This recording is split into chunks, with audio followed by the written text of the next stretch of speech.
அப்படின்னு கேட்டப்போ அவங்க உடனே அப்படி நம்ம ஒவ்வொருத்தரும் போய் அங்கே மணி அடித்து இது பண்ணணுன்றது கிடையாது.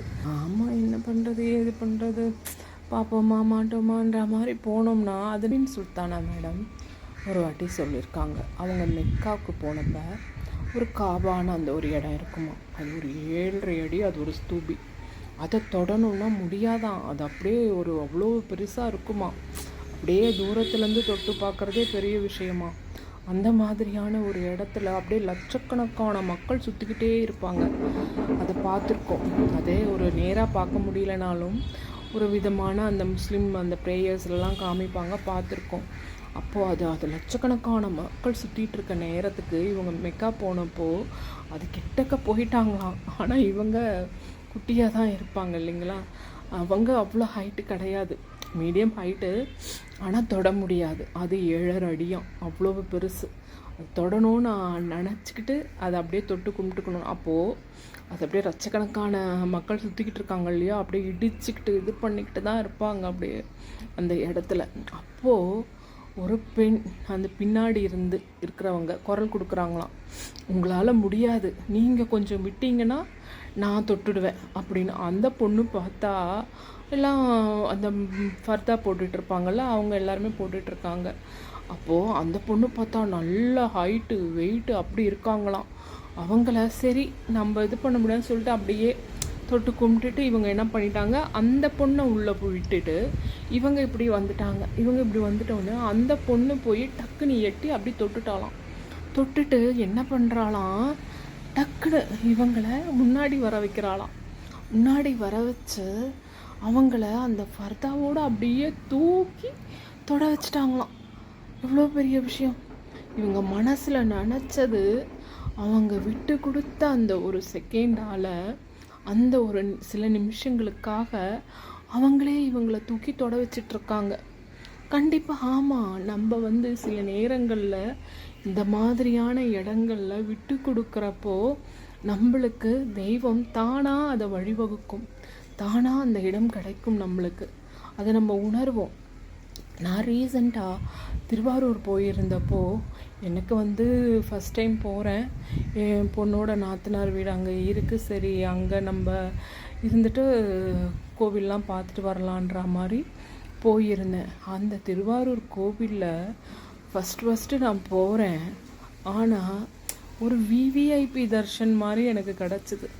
அந்த நேரத்துக்கு அந்த 6:30 மணிக்கு அங்கே அந்த பூஜைகள் நடக்கிறப்போ, ஃபஸ்ட்டு பூஜைக்கு நான் எங்கேயோ இருக்கேன், சுவாமி எங்கேயோ இருக்கார். சிவசிவா நமக்கு சிவாயா, எனக்கு காமிப்பியா இன்னைக்கு, உன்னை இவ்வளோ தூரத்துலேருந்து பார்க்க முடியலையே, கிட்டக்க நான் போவேனா, சரி முயற்சி பண்ணி பார்ப்போன்னு கொஞ்சம் கொஞ்சமாக அப்படி போய் ஓரளவுக்கு கிட்ட போயிட்டா கூட ஒரு 2 லைன் முன்னாடி நிற்பாங்க இல்லையா, அந்த 2 வரிசையில் அவங்கள இப்படி எட்டி பார்க்கவே முடியல, நான் சிவனை பார்க்கவே முடியல. அப்போது ஒரு லேடிக்கிட்ட ஃபஸ்ட்டு அப்படின்னு கேட்டப்போ அவங்க உடனே அப்படியே அவ்வளோ ஒரு ஆனந்தம் அவங்களுக்கு. உடனே அப்படியே எனக்கு வழிவிட்டால் எட்டி பார்த்தோன்னே கிட்டக்க தெரிகிறார் சிவன். அந்த மாதிரி உடனே நான் அவங்கள, சரி நீங்கள் போங்கம்மா, எனக்கு ரொம்ப தேங்க்ஸ் எனக்கு விட்டதுக்குன்னா, பரவாயில்ல இன்னும் ஒரு 5 நிமிஷம் பாருங்கள் நீங்கள் அப்படிங்கிறாங்க. அந்த மாதிரி அந்த கோவிலுங்களுக்கு போகிறப்ப மன செலவில் நினச்சிட்டா போதும், தெரியும் கடவுளுக்கு தெரியும் நம்ம வந்திருக்கோம். நம்ம ஒவ்வொருத்தரும் போய் அங்கே மணி அடித்து இது பண்ணணுன்றது கிடையாது. நான் வந்துட்டேன்ற மாதிரிலாம் கிடையாது.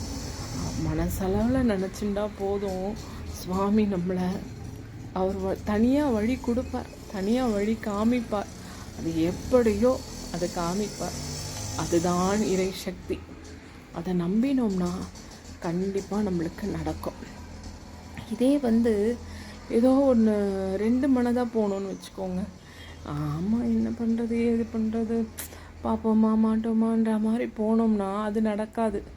இன்றைக்கி உன் பொறுப்பு, நீ தான் எனக்கு, நீ ஏன் வழிகாட்டு, நீ ஏன் என்னவோ செய் அப்படின்னு ஒப்படைச்சிட்டோம்னா அன்றைக்கி பார்த்திங்கன்னா நம்ம நினைக்காத அளவுக்கு தரிசனம் கிடைக்கும். அந்த மனசு அவ்வளவு ஒரு திருப்தியாக இருக்கும். அதை சொல்லி மாளாது போய்கிட்டே இருக்கும். அந்த உணர்வு சொல்லில் அடங்காது. அப்படி போய்கிட்டு இருக்கோம். யார் மூலியமாவோ யாரோ ஒருத்தர் முன்ன பின்ன தெரியாதவங்க அவங்க கூட்டிகிட்டு போயிடுவாங்க. எப்படியோ நம்மளுக்கு வந்து அவ்வளவு நல்ல தரிசனம் கிடைக்கும். கடையில் தான் உட்காந்துக்கிட்டு இருப்பேன். திடீர்னு எனக்கு பசி எடுக்கும். பசி எடுக்கிறப்போ என்ன பண்ணுறது, அன்றைக்கி பிரதோஷமாக இருந்தாலோ இல்லை அமாவாசையாக இருந்தாலோ அம்மன் கோவிலில் பிரசாதம் கொடுப்பாங்க, சிவன் கோவிலில் பிரசாதம் கொடுப்பாங்க. எனக்கு 2 விதமாக இருக்கும். கடையை சும்மா திறந்து வச்சுக்கிட்டு இருப்பேன். இருந்தாலும் கோவிலுக்கு போயிருந்துருக்கலாமோ, இந்நேரம் சிவ பூஜை நடந்துட்டுருக்கோம், இந்நேரம் அம்மன் கிட்ட பூஜை நடந்துட்டுருக்கோம், ஏதாவது ஒன்று பார்த்துட்டுருக்கலாமோ, இங்கே உட்காந்துட்டுருக்கனே என்ன பண்ணுறது, சிவசிவா அம்மா எனக்கு கிடைக்குமா இன்றைக்கி பிரசாதம், பசிக்குது வேறு அப்படின்னு நினச்சிட்ருப்பேன். அதெல்லாம் வருவாங்க, ஒரு 5 நிமிஷம் 10 நிமிஷத்தில் கொண்டு வந்து கொடுப்பாங்க பிரசாதம். நிஜமாக நடக்கும்.